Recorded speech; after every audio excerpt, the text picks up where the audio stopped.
Evie Moore, and this is Up Culture, Hidden Lessons in Your Pocket, a series where I talk about many of the very valuable lessons of life that have been practiced over the tens of thousands of years that human beings have been on Earth.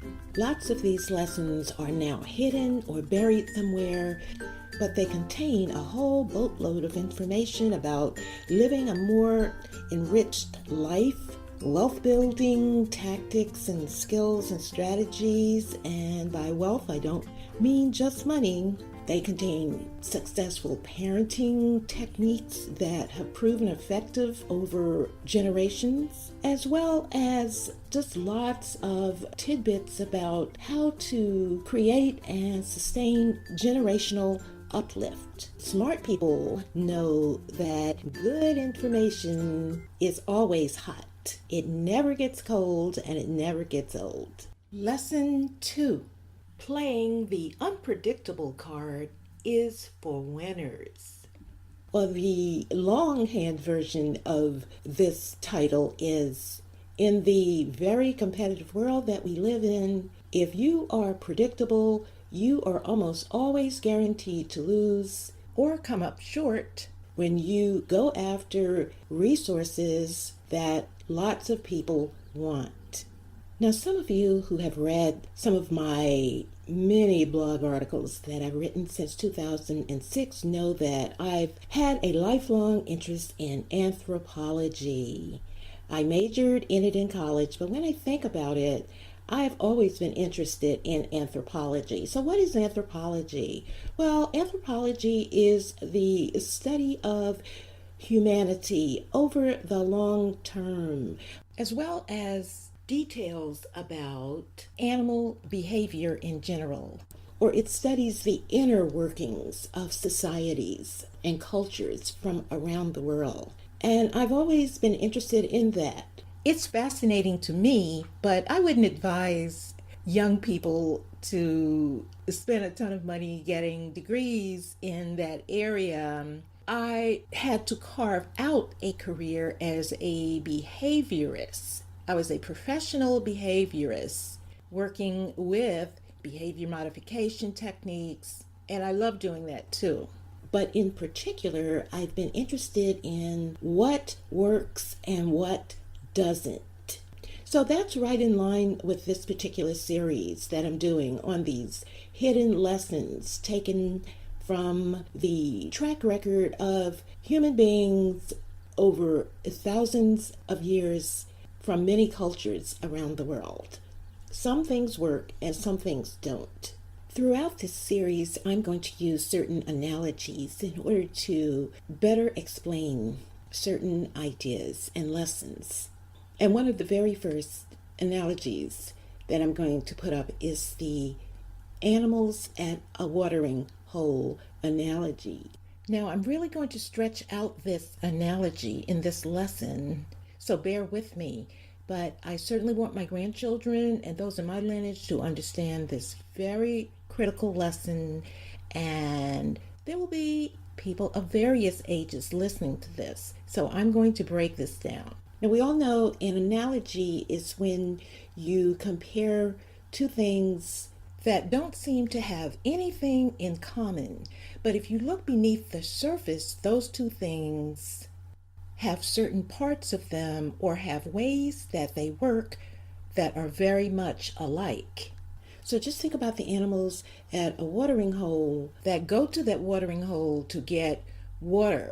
Then think about people living in societies who also must get certain things that they need.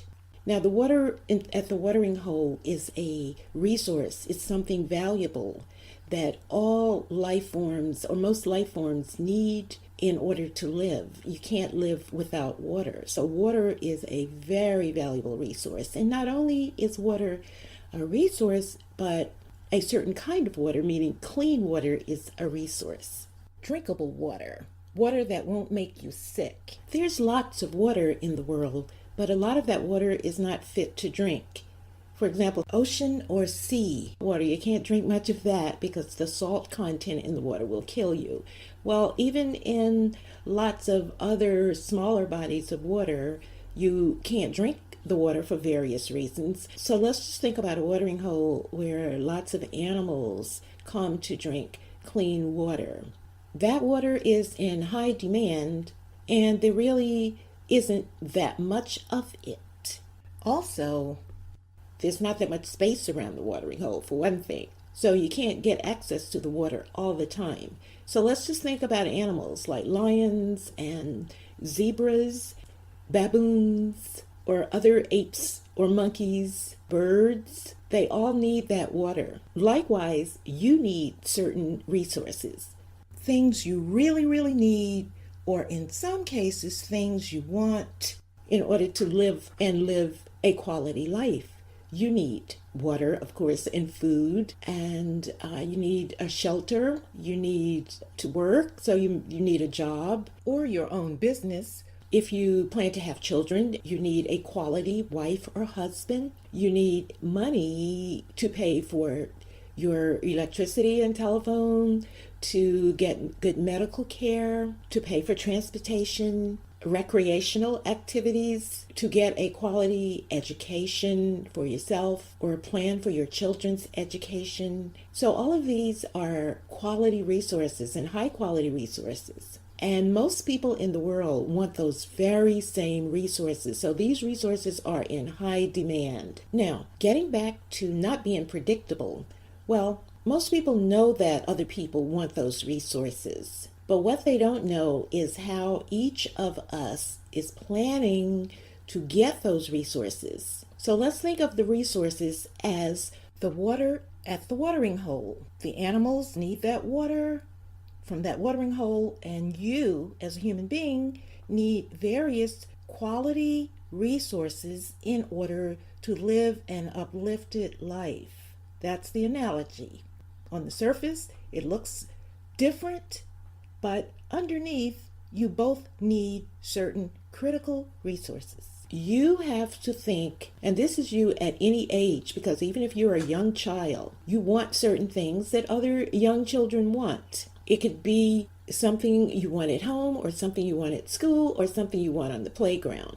And all the other children might want that thing too. I certainly want my grandchildren and those in my lineage to start thinking at a very young age how they are going to get that resource that children may want or people need at any age. What you have to do is make a plan.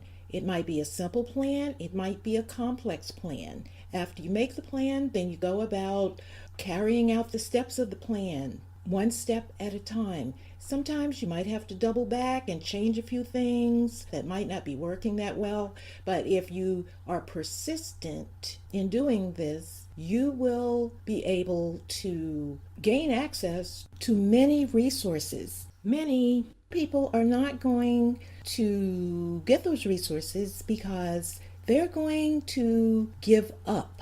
They're not going to be as persistent.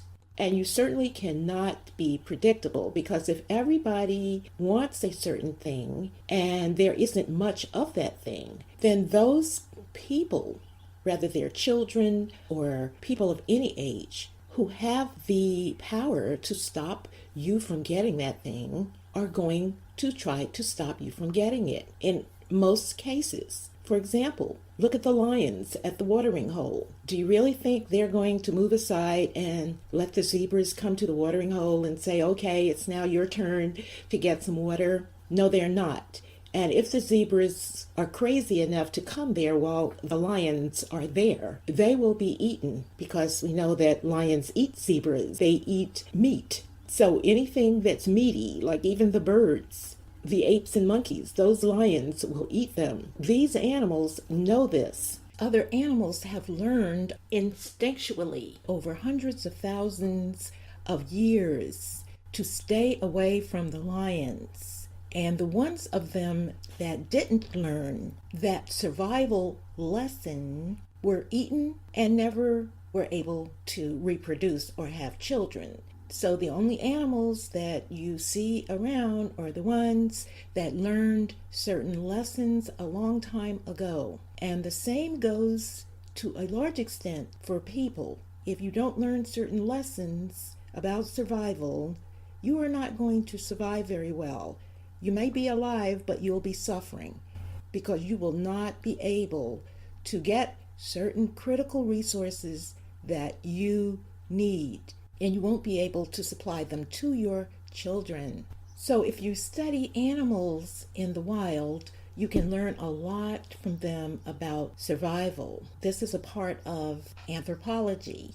Animals know what works and what doesn't, and the ones of them who don't know that are the ones who get eaten. For example, some animals have not learned to be afraid of human beings. So those animals are easily caught, killed, or eaten by human beings. Over time, many of those animals learn to run away from human beings. That's how they survive. Likewise, certain people who don't have enough resources, who are sometimes called poor people, but I'll just call them under-resourced because poor people just don't have enough resources, need to learn a lot of lessons about getting resources.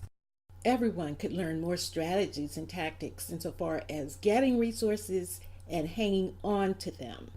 These animals have their own strategy for when they come to the watering hole. Now, they have to come to the watering hole, but they have studied the lions. They have studied anything that could keep them from getting the water, so they know when to come to the watering hole. And they do not tell the lions when they plan to come, because then they would be predictable. They would not survive. There would be no zebras left on Earth if the zebras had ever been stupid enough to announce to the lions when they plan to come to the watering hole, how they plan to come, how long they plan to be there. They wouldn't survive very long. So we probably wouldn't even know about zebras because they would have all been eaten a long time ago. And the same goes for all the other animals at the watering hole. So you, no matter what your age is, if you want something and this thing is in high demand, you cannot be predictable and tell everyone all your plans for getting it. Or in some cases, you shouldn't even tell them that you even want it. Now, naturally, they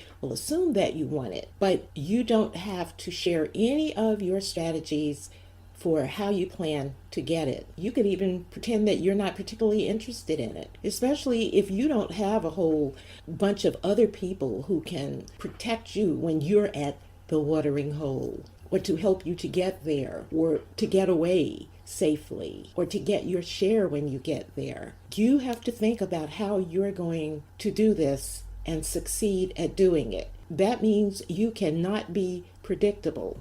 And let me just point out for some of the younger people who might be listening to this, in many cases, some of the people that you go to the watering hole with are just like those lions and crocodiles and other vicious animals at the watering hole. They may appear to be going there with you, to help you, to protect you, but those people are just as much of a threat to you as a lion or a hippo or a crocodile. For example, you may be trying to create something or invent something or read or do well in school or do something else you know you're supposed to do so that you can succeed at something, and you'll have a friend around or someone you think is a friend who will try to get you to do something else because they really don't particularly care whether you succeed or not. Maybe they will try to block you at the watering hole or keep you from getting there or will not help you to succeed in getting the resources that you need, even though they may seem like they're going to do it. And this is just one of those things about life. This doesn't mean these people are bad or evil people. It just means that they're not good for you in that way, so you have to ignore them and just do what you need to do. And this is because sometimes those people want those resources, those benefits themselves, but they're not going to tell you. And so therefore you have to be shrewd and you don't tell everyone else all of your plans and strategies and tactics for getting what you need and want. You would only share that kind of information with people who have proven that they are people who are going to help you. They are people who have shown you that they want you to succeed. And they've shown you this not just once or twice, but many times. You can't depend on what they say. You have to watch and remember their actions towards you. This is one of those hidden lessons that people have practiced around the world for many centuries and in many cultures. Do not be predictable. That's the hidden lesson, because you live in a world where there just aren't that many of those best resources. There isn't that much water in the watering hole, or there isn't that much space around the watering hole, and so you have to be shrewd. And one part of being shrewd and smart about getting the water or other resources you need is that you just have to keep your mouth shut. You have to be discreet. You don't go around blabbing about what you plan to do and when you plan to do it and how you plan to do it and how it's going to help you, because that is just not smart. So I think I've made the point about the need to not be predictable, because if you do, you will almost always lose. This is Evia Moore. Stay tuned for more hidden lessons that, if practiced, will help you to live a more successful, enriched, fulfilled life. And just remember, up culture always.